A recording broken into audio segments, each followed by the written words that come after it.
आ गए, चलो बढ़िया। तो आज मैं जेई और नीट के एस्पिरेंट्स के लिए एक ऐसी सीक्रेट वीडियो बनाने जा रहा हूं जिसमें मैं कुछ ऐसे सीक्रेट पॉइंट्स बताऊंगा जो मोस्ट प्रोबेबली आपको आज तक किसी ने भी नहीं बताए होंगे। तो अगर आप इन पॉइंट्स को फॉलो करोगे तो डेफिनेटली आप जेई नीट के एग्जाम में फेल हो जाओगे।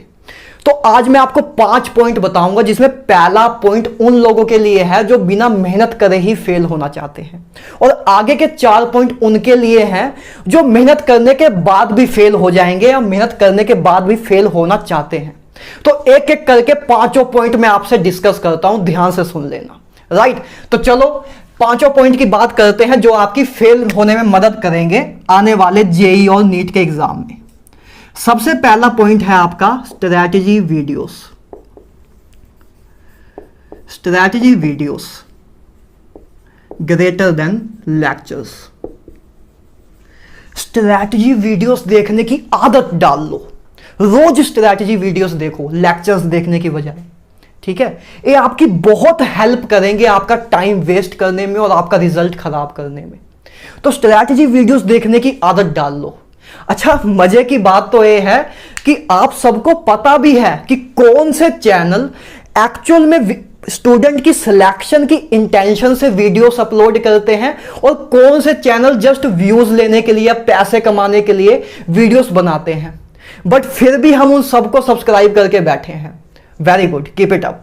अरे जब तक आप स्ट्रैटेजी वीडियोस देखोगे नहीं तब तक कंपटीशन कम कैसे होगा? तभी तो कंपटीशन कम होगा ना। जो अभी काफी लोग बैठ के लेक्चर्स देख रहे हैं और आप स्ट्रैटेजी वीडियोस देख रहे हो, तो तभी तो लेक्चर्स देखने वाले लोग आपसे आगे निकलेंगे, है ना। तो आप एक करते रहो काम, ठीक है। आप स्ट्रैटेजी वीडियोस देखते रहो, तो इसी करके उनके लिए आसान हो जाएगा। जो लेक्चर्स देखते हैं उनके लिए कंपटीशन कम हो जाएगा।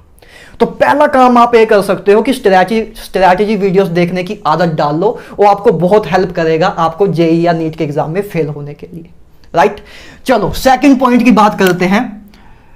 सेकंड पॉइंट है आपका 100% सिलेबस। 100% सिलेबस। अपना माइंडसेट रख लो 100% सिलेबस करने का। चाहे क्वालिटी जैसे मर्जी हो, बस सिलेबस पूरा होना चाहिए। ठीक है, क्वालिटी जैसे मर्जी हो, सिलेबस पूरा होना चाहिए। बस जल्दी जल्दी किसी भी तरह 2x में लेक्चर्स जल्दी जल्दी कंप्लीट कर लो और अपना सिलेबस पूरा कर लो। जितने चैप्टर्स हैं उनको 2x की स्पीड में जल्दी जल्दी देख लो और अपना सिलेबस कंप्लीट कर लो। क्वालिटी के बारे में ना सोचो। अरे दुनिया के 2 सबसे टफेस्ट एग्जाम ही तो हैं, जेई और नीट। उधर क्वालिटी के बारे में तो पूछेंगे ही नहीं, बस आप सिलेबस कर जाओगे, आपका सक्सेस हो जाएगा, है ना। दुनिया के दो सबसे टफेस्ट एग्जाम ही तो हैं, बहुत बड़ी बात होना है। तो बस 100% सिलेबस करने का माइंडसेट रखो और कि सो दैट आपकी क्वालिटी रिड्यूस हो जाए और आप अच्छे से फेल हो पाओ। ठीक है, तो दूसरी चीज आप ये कर सकते हो कि क्वालिटी को रिड्यूस करना शुरू कर दो। सिलेबस जल्दी जल्दी 2x की स्पीड में भगाते रहो सिलेबस को। जैसे समझ आ रहा है, जैसे हम कुछ कर रहे हैं, जैसे नहीं, बस भगाते रहो सिलेबस को। राइट, तो दूसरा काम आप ये कर सकते हो। तीसरे पॉइंट की बात करते हैं। तीसरा पॉइंट आपका है theory greater than questions. Theory दबा के करो, जितना हो सकता है उतनी दबा के थ्योरी करो। क्वेश्चंस पे ध्यान ना दो। क्वेश्चंस पे आपको ध्यान नहीं देना है, मेन आपको थ्योरी पे ध्यान देना है। क्वेश्चन को मारो गोली। ठीक है, अरे नीट के एग्जाम में या जेई के एग्जाम में आपसे यही तो पूछेंगे, कंसेप्ट ही तो पूछेंगे। जैसे कि आपके नीट के एग्जाम में या जेई के एग्जाम में यही तो पूछेंगे। जैसे कि रिलेटिव वेलोसिटी आपसे पूछ लेंगे, व्हाट इज रिलेटिव वेलोसिटी, तो आप बोल दोगे VAB बराबर है VA माइनस VB, है ना। Velocity of A with respect to V, A होता है रिलेटिव वेलोसिटी। आपसे ये सब चीजें तो पूछेंगे, कंसेप्ट ही तो पूछेंगे, थ्योरी ही तो पूछेंगे। आपसे ये थोड़ा पूछेंगे कि कोई एक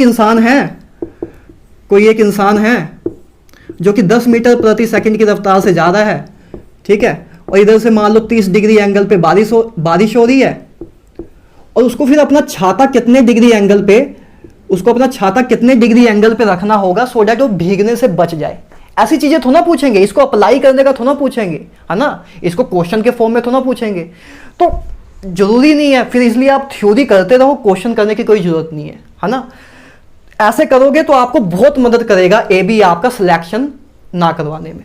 अच्छा, गलती से कहीं ये ना कर देना, ऐसा माइंडसेट ना रख लेना कि हर एक चैप्टर के आप 70 से 80 क्वेश्चन करने लग जाओ, वरना आपका सिलेक्शन हो जाएगा और ये चीज आपको नहीं करनी है, राइट। तो एक गलती ना करना कि हर एक चैप्टर के 70-80 क्वेश्चन करने लग जाओ, ठीक बात है, ठीक है। चलो फोर्थ पॉइंट की बात करूं, फोर्थ पॉइंट है टेस्ट। टेस्ट ना देना यार कभी भी, ये फालतू की चीजें हैं, है ना। टेस्ट नहीं देना है आपको कभी भी। कभी सदियों पहले टेस्ट दिए होंगे एक दो, ठीक है, और टेस्ट दिए होंगे, मार्क्स कमाए होंगे और डिमोटिवेट कर दिया होगा उन्होंने रियलिटी हिट करा के, और हमें रियलिटी तो हिट करनी नहीं है। तो टेस्ट मत देना यार, फालतू में डिमोटिवेट कर देते हैं, फिर पढ़ने का भी मन नहीं करता। जो 1-2 घंटे पढ़ भी रहे हैं, रोज पढ़ने की कोशिश भी कर रहे हैं, तो वो भी नहीं पढ़ा जाता अगर हम टेस्ट दे देते हैं। तो एक काम ना करना, टेस्ट बहुत खराब चीज है यार, है ना, फालतू में डिमोटिवेट कर देती है। तो टेस्ट मत देना। अच्छा, गलती से कहीं ऐसा माइंडसेट ना रख लेना, नहीं तो और ज्यादा खराब काम हो जाएगा कि मैं टेस्ट दूंगा और टेस्ट में अगर मार्क्स कम आए तो डीमोटिवेट होने की बजाय मैं ये करने लग जाऊंगा कि नेक्स्ट टेस्ट में इंप्रूव करने का चैलेंज ले लूंगा अपने आप से। ऐसा माइंडसेट ना रख लेना, नहीं तो और ज्यादा काम खराब हो जाएगा। फिर आपका सिलेक्शन होने के साथ साथ आपका रैंक भी अच्छा आ जाएगा, फिर तो और खराब काम हो जाएगा। तो एक काम आपको नहीं करना है, राइट। ऐसा माइंडसेट ना रखना, नहीं तो फिर तो यार सिलेक्शन भी हो जाएगा और आपका रैंक भी अच्छा आ जाएगा, राइट। तो एक गलती नहीं करनी है हमें, एक गलती तो बिल्कुल भी नहीं करनी है, ठीक बात है। ऐसा माइंडसेट हमें नहीं रखना है, क्लियर है।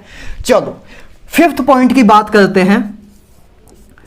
फिफ्थ पॉइंट है आपका, अब देखो पहले 4 पॉइंट, वैसे तो अगर इन पहले 4 पॉइंट में से ही अगर आप 2.2 या 3 पॉइंट फॉलो कर लो तो वैसे ही आप फेल हो जाओगे। मतलब 5वां पॉइंट अगर मैं ना भी बताऊं तब भी कोई दिक्कत नहीं है, लेकिन तब भी चलो बता देता हूं।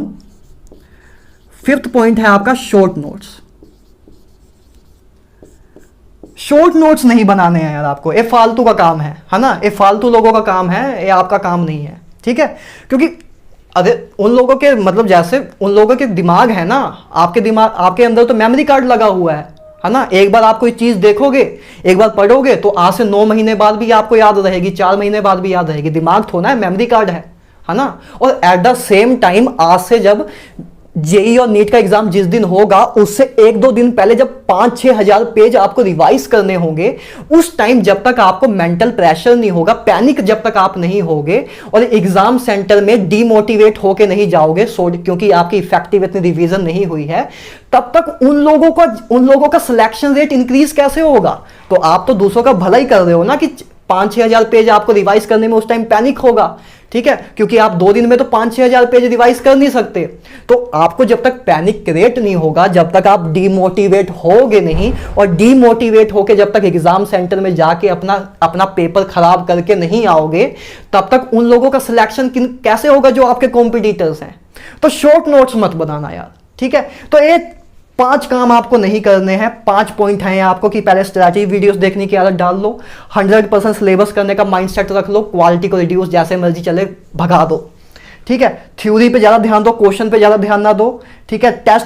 टेस्ट आपको नहीं देने हैं, ठीक है। शॉर्ट नोट्स, तो ये 5 सीक्रेट पॉइंट्स हैं, अगर इनको आप फॉलो करते हो तो डेफिनेटली आप आने वाले जेईई और नीट के एग्जाम में फेल हो जाओगे, ठीक है। आने वाले जेईई और नीट का एग्जाम आपका क्रैक नहीं होगा, बात क्लियर है। बाकी समझदार के लिए इशारा काफ़ी है, ठीक है। So best of luck.